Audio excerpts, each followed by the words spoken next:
Hello friends, welcome back to MK Academy World. Part 1ல aari embroidery Nobel world record நடக்கிறத பற்றி நம்ம பேசியிருப்போம். வீடியோவும் ஷேர் பண்ணியிருக்கேன், செக் பண்ணி பார்த்துருப்பீங்க. இது பார்ட் 2 வீடியோவில் நம்ம என்ன பார்க்க போகிறோம் அப்படின்னா, ஆரி நோபல் வேர்ல்ட் ரெக்கார்ட் நடக்கிற இடம் எப்படி நடந்தது, யாரெல்லாம் வந்திருந்தாங்க அப்படிங்கிறத பற்றி பார்க்கலாம். விருதுநகர் மாவட்டத்தில் யோகா அரவிந்த் சார் முயற்சியில் ஒரு மாபெரும் வெற்றியாக அமைஞ்சது தான் இந்த நோபல் ஆரி எம்ப்ராய்டரி வேர்ல்ட் ரெக்கார்ட். இந்த ஆரி எம்ப்ராய்டரி ரெக்கார்டில் கிட்டத்தட்ட 3000 பெண்கள் நாங்கள் கலந்துக்கிட்டோம். ஒரே சமயத்தில் ஆரி எம்ப்ராய்டரி நாங்கள் பதிவு செஞ்சுருந்தோம். 1.5 மணி நேரம் எங்களுக்கு டைம் கொடுத்துருந்தாங்க. 1.5 மணி நேரத்தில் நாங்கள் 3000 பெண்களும் ஒரே சமயத்தில் ஆரி எம்ப்ராய்டரி நாங்கள் பதிவு செஞ்சுருந்தோம். எங்களோட டிஸ்ட்ரிக்ட் வைஸ் செக்ரட்டரிஸ் எங்களை ரொம்பவே பாதுகாப்பாக விருதுநகர் மாவட்டத்துக்கு குறிப்பிட்ட காலேஜுக்கு எங்களை கூட்டிகிட்டு போயிருந்தாங்க. ஏர்லி மார்னிங் 5 o'clockலாம் நாங்கள் காலேஜுக்குள்ளே என்ட்ரு ஆகிட்டோங்க. கிளாஸ் ரூம்ஸ் அரேஞ்ச் பண்ணி கொடுத்துருந்தாங்க. லேடிஸ் அவங்களோட ட்ரெஸ்அப் பண்ணுறதுக்கு எல்லாமே தனியாகவே அரேஞ்ச் பண்ணி கொடுத்துருந்தாங்க. எல்லாருக்குமே ஃப்ரெஷ்அப் ஆகிறதுக்கும் கேன்டீனும் கொடுத்துருந்தாங்க. முக்கியமாக எல்லாருக்குமே ஐடி கார்டு கொடுத்துருந்தாங்க. ரொம்ப பரபரப்பாக எல்லாருமே வேலை செஞ்சுட்டு இருந்தாங்க. பிரேக்ஃபாஸ்ட்டும் அங்கேயே அரேஞ்ச் பண்ணியிருந்தாங்க. லஞ்சும் எங்களுக்கு அங்கேயே அரேஞ்ச் பண்ணியிருந்தாங்க. 10 o'clock ப்ரோக்ராம் ஸ்டார்ட் ஆகிடுச்சு.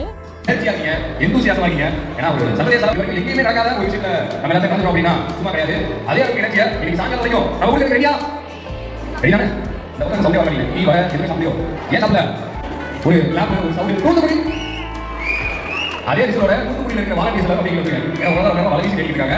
தூத்துக்குடி மாவட்டத்தை சேர்ந்த வாலண்டியர்ஸ் யாராவது கேட்டீங்கன்னா ஸ்டேஜுக்கு முன்னாடி வந்து உங்களுடைய அட்டன்ஸை அங்கே இருக்கக்கூடிய முடிக்கிற கிட்ட பதிவு செஞ்சுருங்க. ஃபர்ஸ்ட் தூத்துக்குடியில் ஆரம்பிச்சோம். 2வது தூத்துக்குடி போகலாம். மதுரை கை கூடாது அந்த மாதிரி மதுரை ஓகே. இந்த பக்கம் ஒரே பக்கம் இருக்காங்க. உங்க எல்லாரும் ஒரு சந்தோஷமான செய்தி. நானும் மதுரை இது கூட கேட்க மாட்டோம்ல. அதனால ஞாயிற்றுக்கிழமை எனக்கு லீவ் வரும். ஆனால் கை கட்டுறதுக்கு லீவே வரக்கூடாது. ஏன்னா நீங்க கை கட்டத்தை உங்களுக்கு உள்ள ரத்தம் ஊட்டிகிட்டே இருக்கும். அதனால எப்போ உங்களுக்கு தூக்கம் இருந்தாலும் சரி, பக்கத்தில் இருக்கிற தூக்கம் இருந்தாலும் சரி, கையை தட்டிங்க. ஓகே. அதே மாதிரி திருச்சியில் இருக்கீங்களா வந்துருவாங்க. நான் எல்லாரும் வெளியில் போய் பார்க்குறீங்க. அதனால எல்லா மாவட்டங்கள்லும் இந்த அளவுக்கு வாங்க சார்.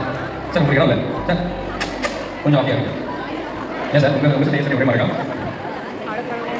இவங்க வந்து ஒரு நாள் ஒரு பாதுகாப்பு அப்படின்னா யார் பயப்பட வேணாம். இந்த மாதிரி தமிழ்நாட்டில் இருந்து பாட்டங்களில் செலவு நடக்க போகிற நம்முடைய ஆட்சிக்காக வந்து உங்க எல்லாருமே இந்த அமைப்பினர் சார்பாக இந்திய ஆரி ஃபெடரேஷன் சார்பாக மிக மிக அன்போடு வரவேற்கிறோம். ஸோ நமக்கு நாம கிளாப் பண்ணி உதவி பண்ணிக்கலாமா? நான் பேச சொல்லி இல்லாமல் அதான் உங்களுக்கு ஃபஸ்ட்டு காசு. இது வந்து ஒரு ரெக்கார்ட் பண்ணிக்கலாம் இருக்கேன் சார் பேசி தூத்துக்குடி இல்லையா சார்? ஓசூர் ஆமாம் மாட்டாங்க சார். தான் கூட்டியிருப்பாங்க. அந்த மாதிரி வச்சுருவாங்க. எந்த மூலம் வந்தீங்க? என்ன போயிருக்கியா? சென்னை இந்தியன் ஆரி ஒர்க்கர் ஃபெடரேஷன்ஸினுடைய பிரசிடென்ட் டாக்டர் அரவிந்த் லட்சுமி நாராயணன் அவர்களை உங்கள் அனைவரது கரங்களுடையோடும் மீண்டும் மேடைக்கு விழா நடக்கக்கூடிய இந்த இடத்திற்கு வரவேற்கின்றேன். ஏன்னா இது வரைக்கும் நம்மளுடைய தமிழ்நாட்டில் இந்த மாதிரி ஒரு பிரம்மாண்டமான மாநாடு இது வரைக்கும் நடந்தது கிடையாது. பட் நம்மளுடைய அரவிந்த் சார் நம்ம எல்லாருக்காகவுமே எந்த ஒரு சிறப்பான விஷயத்தை வந்து செஞ்சிருக்கிறாருன்னா அது அவருக்கானது மட்டும் இல்லை, நம்ம அனைவருக்குமானது.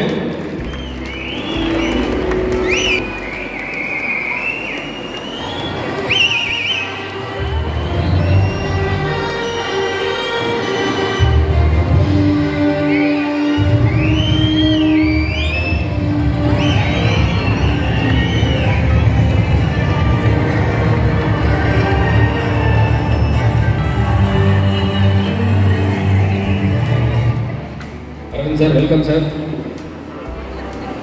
அண்ட் இந்த காலேஜினுடைய இந்த ஒரு ஈவெண்ட் சிறப்புற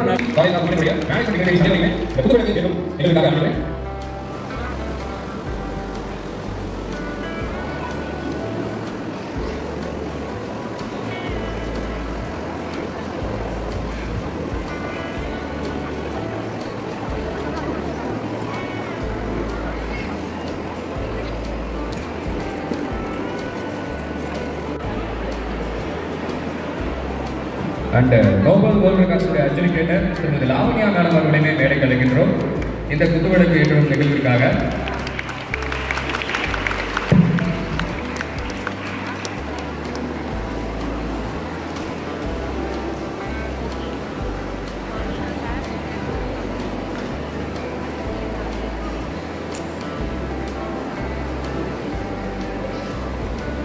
டாக்டர் அரவிந்த் லட்சுமி நாராயணன் அவர்களுடைய தாயார் திருமதி சாந்தி அம்மா அவர்களையுமே மேடைக்கு அழைக்கின்றோம். பார்ட் 3ல யாரெல்லாம் சீஃப் கெஸ்ட்டாக செலிப்ரிட்டிஸ் வந்திருந்தாங்க அப்படிங்கிறதையும் 6 நோபல் வேர்ல்டு ரெக்கார்டு எப்படி நடந்ததை பற்றியும் பார்க்கலாம்.